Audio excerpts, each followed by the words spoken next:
فبما رحمة من الله لنت لهم ولو كنت فظا غليظ القلب لانفضوا من حولك। ও নবী, আপনার অন্তর খুব নরম, যদি কঠোর হইতো তাহলে সব ভেঙে যাইতো, কিন্তু নরম, এতটাই নরম যে আপনার কথা শুনে দুশ্মনও বন্ধু হয়ে যায়। লা তামুদ্দান্না আইনাইকা ইলা মা মাত্তা'না বিহি আজওয়াজাম মিনহুম ওয়া লা তাহজান আলাইহিম ওয়াখফিজ জানাহাকা লিল মুমিনিন। নবীরে কয়, আপনি মুমিনদের বেলায় ডানা মেইলা বিছায়া দেন, ডানা বিছায়া দেন, সবাই যেন আইসা জায়গা পায়, হিংসার বিন্দু কোনো যেন আশ না থাকে, ডানা বিছায়া দেন মুমিনের জন্য। এই জন্য মাত্র 13 বছর পৃথিবীর নিকৃষ্ট জাতি মক্কার মানুষ, ইতিহাসের পৃষ্ঠায় নিকৃষ্ট মানুষ মক্কার মানুষ, চূড়ান্ত লম্পট আর চরিত্রহীন এই মানুষগুলোকে মাত্র 13 বছরে এতটাই দামি বানাইলেন যে আল্লাহ লিস্টি দিয়া জিব্রাইলকে কয়, রসুলকে বলো এই লিস্টিতে যাদের নাম আছে এরা বিনা হিসাবে জান্নাতি। কয় বছরের ব্যবধান? মাত্র 13 বছর। রহমতের নবীর আদর্শ আচরণ, জীবনে কোনোদিন গালি দেন নাই, হাজারো গালি শুনছেন, কোনোদিন জবাব দেন নাই, চোখ তুলে কোনোদিন কারো সাথে গরম চোখে তাকান নাই। ইনি হলেন রহমতের নবী। মাত্র 13 বছরে পুরা মক্কা নগরী ফুলের বাগান হয়ে গেল। আবু বকরের মতো বান্দা, ওমরের মতো বান্দা। ওমর রসুলের ছোঁয়া পাইয়ে এতটা দামি যে এখন কেমন দামি যে শয়তান ওমরের ভয় পায়। আল্লাহর সামনে চ্যালেঞ্জ দিল যেই শয়তান, সেই শয়তান ওমরের ভয় পায়। টের পাইছে, আইতেছে দৌড়।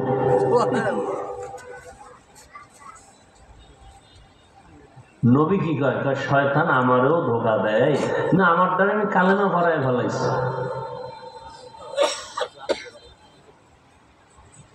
হায় হায়, ইয়া আইয়ুহাল্লাযীনা আমানুত্তাকুল্লাহা হাক্কা তুকাতিহি ওয়া লা তামুতুন্না ইল্লা ওয়া আনতুম মুসলিমুন।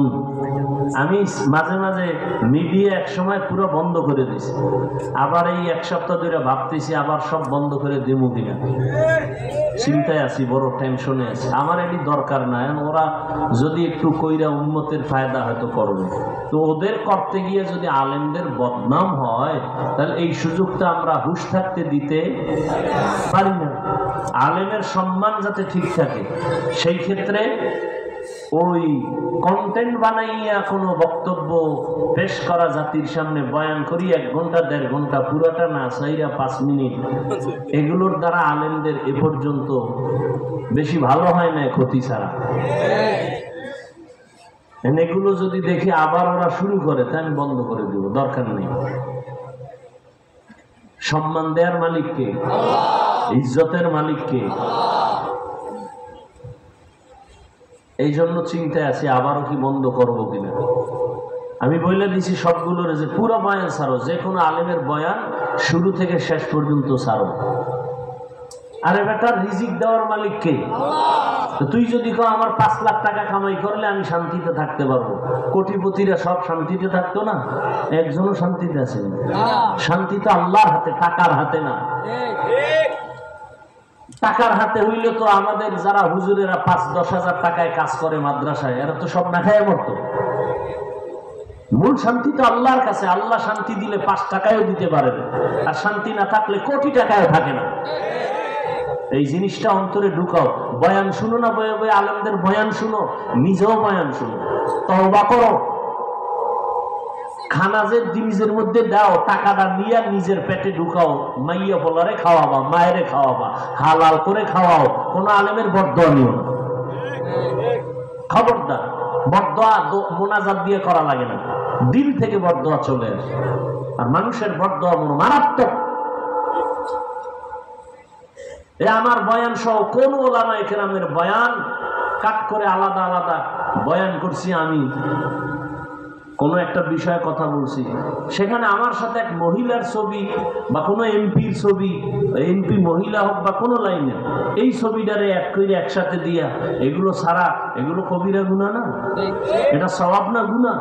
কেন করো তোমরা এই গুনার কাজ? দেখো হালাল পথটাকে তোমাদের চালাকির কারণে হারাম হয়ে যাইতেছে। পথটা হালাল তুমি করে নিলেই হয়, একটু চালাকি করছো এখন তোমার জন্য এটা হারাম হয়ে গেল। আর এই হারাম টাকা তোমার মাইয়া বলারে খাওয়াও, তোমার লজ্জা করে না? মানুষের কি বয়ান করো? হালাল রাস্তাটাকে তুমি চালাকি করে হারাম বানাইতেছো। তোমার মধ্যে জাহান্নামের ভয় নাই, মরণের ভয় নাই। তুমি চিন্তা করবা যে আমি সওয়াবের নিয়তে করি, উম্মত আলেমদের বয়ান শুনবে, দিনের পথে আসবে। এতে যদি 5 টাকা হয়, ওই 5 টাকা আল্লাহ 5 লাখ টাকার বরকত দিবে। এই বিশ্বাস নিয়ে কাজ করো। এ অনেকের দাঁড়িয়ে নেই, আমি সামনে থেকে এই চিন্তাই সব চিন্তা করে এই চিন্তা করতে বাদ দিয়ে দিব। সব নামাজ ঠিক মতো করে না। আমি তো একটা কিছু লাইন করছিলাম যে হেডি বানানোর কথা বলি না, সব বাদ দিয়ে দিব। নামাজ নাই, খালি ধান্দা করে থাকো, নামাজ টামাজ না পড়লেই জব কে দিব? আল্লাহ একটা রাস্তা খুলে দিছে, রিজিকের মালিক কে? আল্লাহ রাস্তা খুলে দিছে, এটাকে আল্লাহর মহব্বত নিয়ে কাজ করো। এই রাস্তা তো আছে, তুমি কেন এটাকে বন্ধ করে তুমি মন মতো নামাজ নাই, মা বাবার খেদমত নাই, ওলামায়ে কেরামদের বরদোয়া নিয়ে চললে তো তোমার জিন্দেগি বরবাদ, তোমার ভবিষ্যৎ প্রজন্ম, সন্তান, তোমার পরিবার সব ধ্বংস করে গেলা তুমি একা। আল্লাহ হেদায়েত দান করুন। আমার বয়ান যারা কাট করে ছাড়ে, আমি সবাইকেই বলি সবার ওলামায়ে কেরামের পুরো বয়ান দিবা। এরপরে যদি কাট করে ছাড়ে, এদিন একেবারে ভালো করে তদন্ত করে দিবা, ওরে সবার সামনে এখান থেকে উঠাই দেবে। এরপরে যদি না, তো তবু সবটির বিদায় সালাম। আর আমার রেকর্ড দরকার নেই। এমনি ভয় লাগতেছে, বাংলাদেশে ওয়াজমজ থাকবে না, ওই বিদেশে গেলে এরকম এই ছোট্ট হল রুমে তাও মাইক ওই বক্স দিয়ে ওয়াজ করে। আমগো কারণে, এই ফাইজলামির কারণে, চালাকির কারণে এই ওয়াজ বন্ধ হয়ে যাবে। এজন্য সরকার দায়ী না, বেঈমান দায়ী না, মুনাফিকেরা দায়ী। মুনাফিক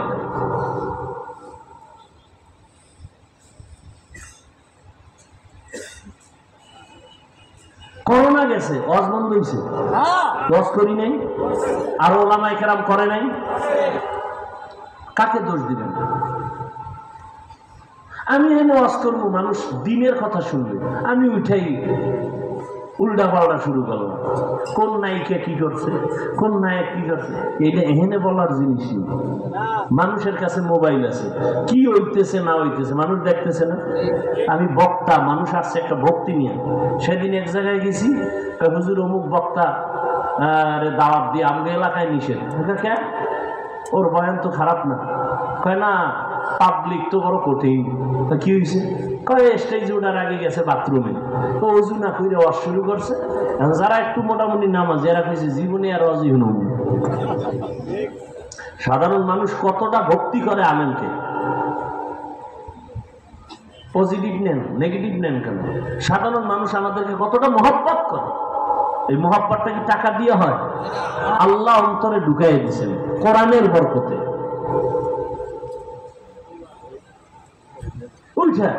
নায়িকা কি করছে, অমুকে কি করছে।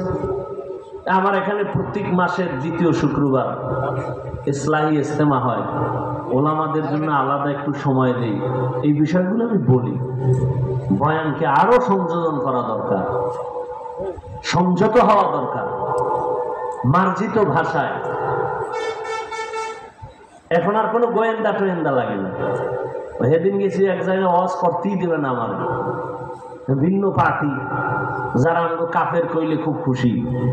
হ্যাঁ, পরে বললাম ভাই কাফের টাফের বলা বাদ দাও, কিছুদিনের মধ্যে আমাদের সব আলেম এক স্টেজে চলে আসবে ইনশাআল্লাহ। আপনারা সাধারণ মানুষ কিলাকিলি করে লাভ কি? ওলামাদের মধ্যে দূরত্ব কিন্তু কমতেছে, খেয়াল করছেন কেউ? কোনো হুশই নেই। ওলামায়ে কেরামদের মাঝে দূরত্ব কমতেছে আগের তুলনায়। এরপরে কোন আলেম এখন মন গড়া বয়ান করিয়া কেউ ধরা লাগবে না, সার নাই, একটু উল্টা পাল্টা কইছে, পরে 2-3 দিন পর আবার লাইভে ভুল হয়ে গেছে। যুগটা কেমন যুগ দেখছেন নি? এখন আর কেউ ধরার দরকার নাই, নিজেই ধরা। অতএব সবাই এক হওয়ার চেষ্টা করেন। আজকে বাংলাদেশে মসজিদ বেশি না কম? মাদ্রাসা, তাবলীগ, আলেম ওলামা, ছাত্র, পীর মুরিদি বেশি। হাতে গোনা মাত্র কয়েকটা নাস্তিক। এরপর আমরা দুর্বল কেন? বিষয় কি? একমাত্র কারণ আমাদের ভেতরে একতাবদ্ধতা নাই। সাত বেজির লড়াই চলে আমাদের অন্তরের ভেতরে। আল্লাহ লড়াইয়ের থেকে, হিংস্র আক্রমণ থেকে আল্লাহ আমাকে হেফাজত করেন, গোটা উলামায়ে কেরামদেরকে হেফাজত করেন। এক মঞ্চে, এক মনে, এক ধ্যানে, ইখলাসের সাথে দ্বীনের কাজ করার সবাইকে তৌফিক আল্লাহ দান করেন। ফেসবুক লে সারাদিন, আরে আলেমের কিছু বলবে সেটা ভিন্ন কথা।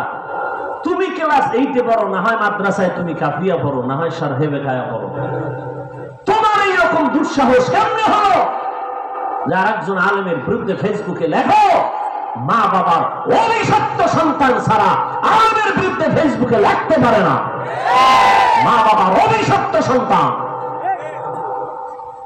ওর উপরে মা বাবার বরদোয়া, মা বাবার অভিশাপ, এমন সন্তানেরাই আলেমদের বিরুদ্ধে লিখতে পারে, এছাড়া কেউ পারে না।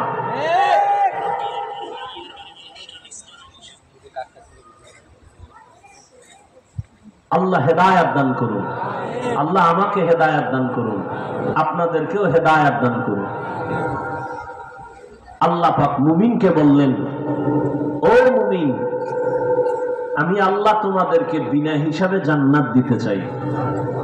আমরা চাইনি? চাইনি? হিসাব দিয়া না হিসাব ছাড়া? আল্লাহ বলেন তাহলে কাজ করা লাগবে দুইটা।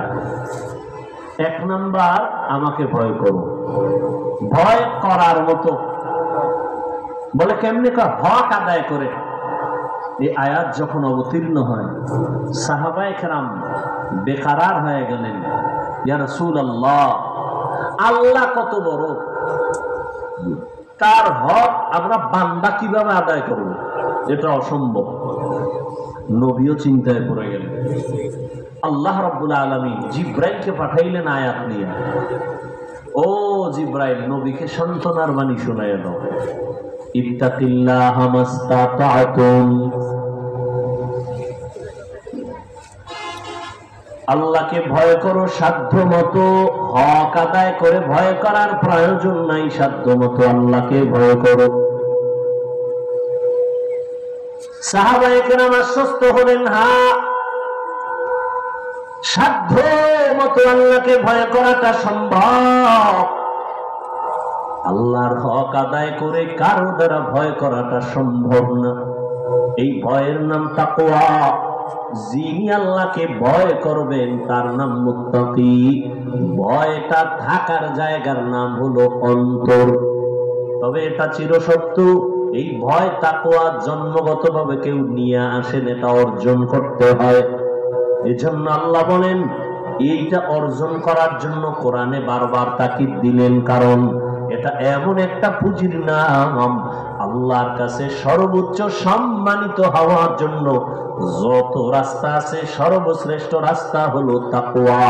ইন্না আকরামাকুম ইনদাল্লাহি আতকাকুম। আল্লাহ পাক নবীকে জানায় দেন, আমার কাছে সবথেকে বড় দামি ওই ব্যক্তি যার মধ্যে আছে তাকওয়া। রহমতের নবী আমার, যেই নবীর এত গুণগান, যেই নবীর এত শান, যে নবীর কোনো গুনাহ নাই, কেউ যদি সন্দেহ করে তার ঈমান চলে যাবে, সেই নবী আমার আল্লাহর কত বড় প্রিয়। আল্লাহর এত বড় প্রিয় আমার নবী। মূসা নবী আল্লাহর প্রিয় বন্ধু, ঈসা নবী আল্লাহর প্রিয় বন্ধু, মূসা নবী, ইব্রাহিম নবী, ইসমাইল নবী, দাউদ নবী, ইউসুফ নবী, নূহ নবী, সব নবী আল্লাহর প্রিয় বন্ধু। মুহাম্মদ আল্লাহর প্রিয় বন্ধু। তবে ব্যবধান। আল্লাহ পাক মহব্বতের এক পর্যায়ে গিয়া নবীদেরকে এক একটা টাইটেল দিছেন। মূসাকে আল্লাহ টাইটেল দিলেন কালিমুল্লাহ, ইব্রাহিমকে দিলেন খলিলুল্লাহ, দাউদ নবীর খলিফাতুল্লাহ, আদমকে সফিউল্লাহ, ইসমাইলকে জবিহুল্লাহ। যাকে যা দিছেন, কিন্তু হাবিবুল্লাহ কাউকে দেন নাই। হাবিবুল্লাহ রিজার্ভ রাখছেন রহমতুল লিল আলামিনের জন্য। সব নবীরা রাসূল যারা সব আমার আল্লাহ পাকের আশিক, আর একমাত্র আল্লাহ হলেন রহমতের নবী মুহাম্মদের আশিক। সব নবী রাসূল কার আশিক? আরে কথা হয় না। আল্লাহ কার আশিক? নবীর আশিক। ঠিক তেমনি ভাবে সব সাহাবায়ে কেরাম আমার নবীজির আশিক, আর আমার নবী হলেন একমাত্র ওমরের আশিক। এবার বুঝেন ওমরের দাম কত। সেই ওমরের সাথে অনেকে রাগ কইরা 20 রাকাত তারাবি পড়ে না। ওমরের সাথে রাগ করছে। ওমরের মানি না তো কারে মানো? হয় মুহাম্মদের মানি। অতি ভালো ভালো। আল্লাহ হেদায়েত দান করুন। আমার রাসূলের প্রিয় হযরত ওমর আমার আল্লাহর প্রিয়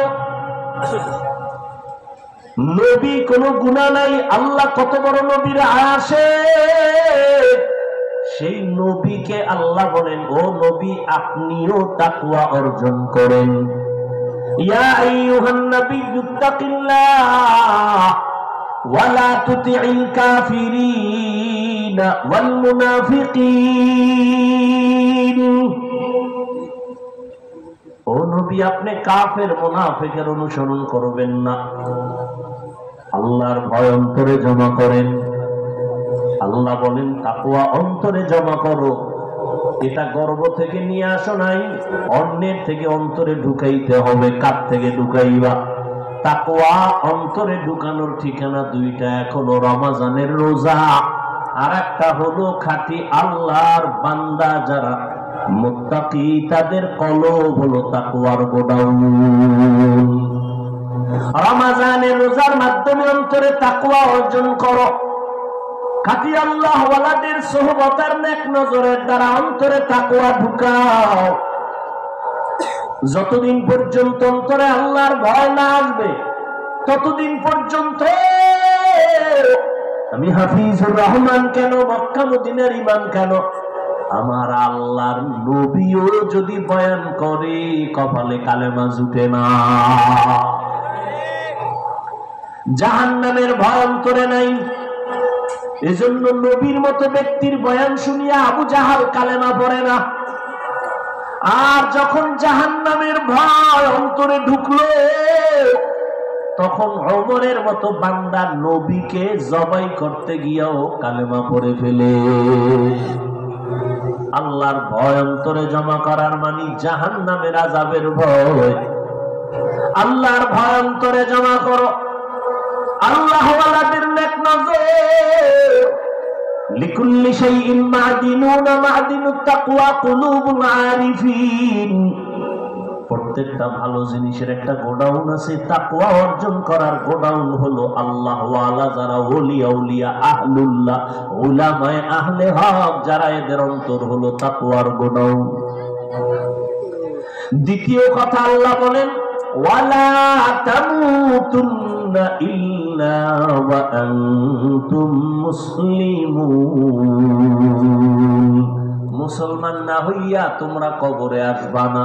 কথাটা বেঈমানকে বললে হইতো, বেঈমানেরা মুসলমান হইয়া মরবি, কিন্তু কথাটা বলছেন মুমিনেরে, ও মুমিনেরা মুসলমান হইয়া কবরে আসো।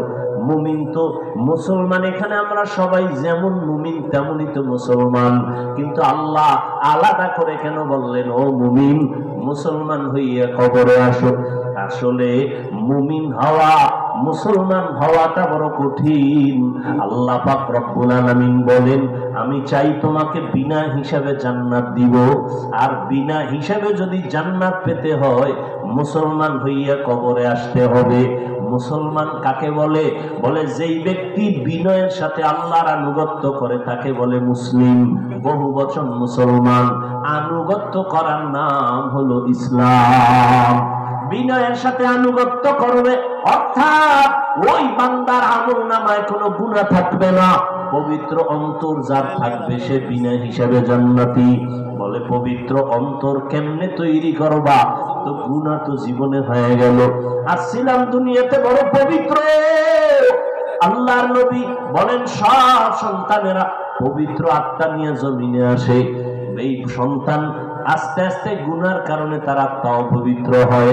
গুনার কারণে হাত না পাক, গুনার কারণে জবানটা না পাক, গুনার কারণে চোখ না পাক, গুনার কারণে আমার অন্তর না পাক। এই গুনার থেকে বাঁচিয়া বান্দা অন্তরকে পরিশুদ্ধ করো। সামনের জীবনে আরো গুনাহ হতে পারে, সেখান থেকেও বাঁচো। পেছনে যা হয়েই গেল, এখান থেকে বাঁচার একমাত্র ব্যবস্থা হলো তওবা, ইস্তেগফার। ইস্তেগফার করলে আল্লাহর নবী বলেন তার আমলনামায় গুনাহ থাকতে পারে না। ইস্তেগফার ও তওবা করো, সামনের জীবনে যেন কোনো গুনাহ না হয়। সেই ক্ষেত্রে তোমার অন্তরে লাগবে আল্লাহর ভয়, তাকওয়া। তাকওয়া যদি অন্তরে জমা করতে পারো তাহলে তুমি গুনাহ থেকে বাঁচবা। তাকওয়া জমা করার জন্য লাগবে খাঁটি আল্লাহওয়ালাদের নেক নজর। বলে কতক্ষণ? বলে গুনাহ থেকে মুক্ত হতে পারবা না যতক্ষণ। এজন্য আল্লাহওয়ালাদের নেক নজর লাগলেই বান্দার পরিবর্তন শুরু হয়ে যায়। কারণ আল্লাহ তাদের স্পেশাল পাওয়ার দান করেন, যেই পাওয়ারটা সাধারণ মানুষকে আল্লাহ দান করেন না। এই জন্য উলামায়ে কেরামের সোহবতে, খাঁটি আল্লাহওয়ালাদের সোহবতে গিয়া দেখা যায় কত বেনামাজি নামাজি, কত বেপরদাওয়ালা পর্দা করে, জীবনে আল্লাহকে চিনত না, এখন আল্লাহকে চিনে। নামাজ পড়ে আজানটা হলেই মসজিদে দৌড়ায় যায়। আল্লাহর কোরআন তেলাওয়াতের জন্য বান্দা পাগল, নিজেও তেলাওয়াত করে, সন্তানটাকেও তেলাওয়াত করার জন্য প্রচেষ্টা চালায়, নিজেও পর্দা করে, স্ত্রীকেও পর্দায় রাখার জন্য পাগল হয়ে যায়। একমাত্র উলামায়ে আহলে হকের সোহবতের কারণেই। আল্লাহ এজন্য অন্য আয়াতে বলে, ইয়া আইয়ুহাল্লাযীনা আমানুত্তাকুল্লাহ ওয়া কুনু মা'আস সাদিকিন। আল্লাহকে ভয় করো, আল্লাহর প্রিয় বান্দা যারা তাদের বন্ধু হয়ে থাকো। এরে নবীর আশিক উম্মতের দল, ও যুবক আজকে তাকায়া দেখো, তোমার মতো কত যুবক স্কুলে পড়ে, কলেজে পড়ে, চাকরি করে, ব্যবসা করে, 5 ওয়াক্ত নামাজ পড়ে আছে না নেই? জীবনে মাদ্রাসায় পড়ে নাই, এরপরও নামাজ ছাড়ে না। বিষয়টা কি? কলেজে গিয়া কি নামাজের প্রশিক্ষণ দিছে? কয় না। স্কুলে কি নামাজের ট্রেনিং হয়? কয় হয় না। তো নামাজ পড়ে কেন? বলে এর সাথে কোরআন ওয়ালার সম্পর্ক আছে, উলামায়ে আহলে হকের সম্পর্ক আছে, দাওয়াত ও তাবলীগের সম্পর্ক আছে। এই জন্য ছেলেটা কলেজে পড়িয়াও নামাজ ছাড়ে না, স্কুলে পড়িয়াও নামাজ ছাড়ে না। ও যুবক, মনটাকে বুঝাও। ড্রাইভারি করে, রাস্তায় গাড়ি চালায়, যুবক আজান হলে নামাজে দাঁড়ায় যায়। নিজের একটু বুঝাও, তুমি কেন পারবা না? তোমার মতো যুবক সন্তান মাছ ধরে, কৃষি কাজ করে, শ্রমিকের কাজ করে, চাকরি করে, ব্যবসা করে, নামাজ ছাড়ে না, তুমি কেন পারবা না? আল্লাহর কাছে তওবা করো। হতভাগার পক্ষে বুঝি চলে গেল, এখনো সময় আছে, তওবা করে নাও। পেছনের গুনাহ থেকে ইস্তেগফার করো, আল্লাহকে বলো, হে মালিক, জীবনে তো শয়তানের ধোকায় পড়ে, নফসের ধোকায় গুনাহ করেছি, কত নামাজ ছাড়লাম, কত বেপরদায় চললাম। আজকে থেকে তৈরি হয়ে গেল, আর নামাজ ছাড়বো না, বেপরদায় চলবো না। মা বাবার দোয়া নিয়া, উলামায়ে কেরামের পরামর্শ নিয়া 5 ওয়াক্ত নামাজ পড়বো, আর কোনদিন দাড়ির মধ্যে অস্ত্র লাগাইব না। আল্লাহর কাছে বান্দা যদি খাঁটি ভাবে বলতে পারে তওবার নিয়তে, আল্লাহর নবী বলেন, বান্দা হাজারো লাখো গুনাহ যদি করে আল্লাহ মুহূর্তে মাফ করে দিবেন। জানি না কার অন্তর নরম হবে, তওবার দরজায় ফিরে আসবে। যাদের কপাল ভালো, আল্লাহর কাছে যারা খাঁটি মনে তওবার নিয়ত করবে, আল্লাহ দরজা খুলে দিবেন। হেদায়াতের মালিক আল্লাহ।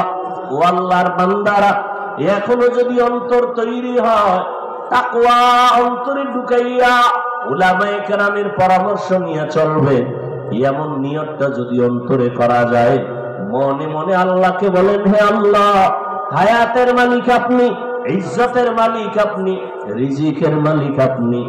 আর জীবনে নামাজ ছাড়বো না, বেপরদায় চলবো না, আর দাড়ি কাটবো না। মা বাবার দোয়া নিয়া, উলামায়ে কেরামের পরামর্শ নিয়া আমরা নামাজ পড়বো, নবীর তরিকায় চলবো। আল্লাহ আমাদের খাঁটি তওবা করার তৌফিক দান করেন, আমিন।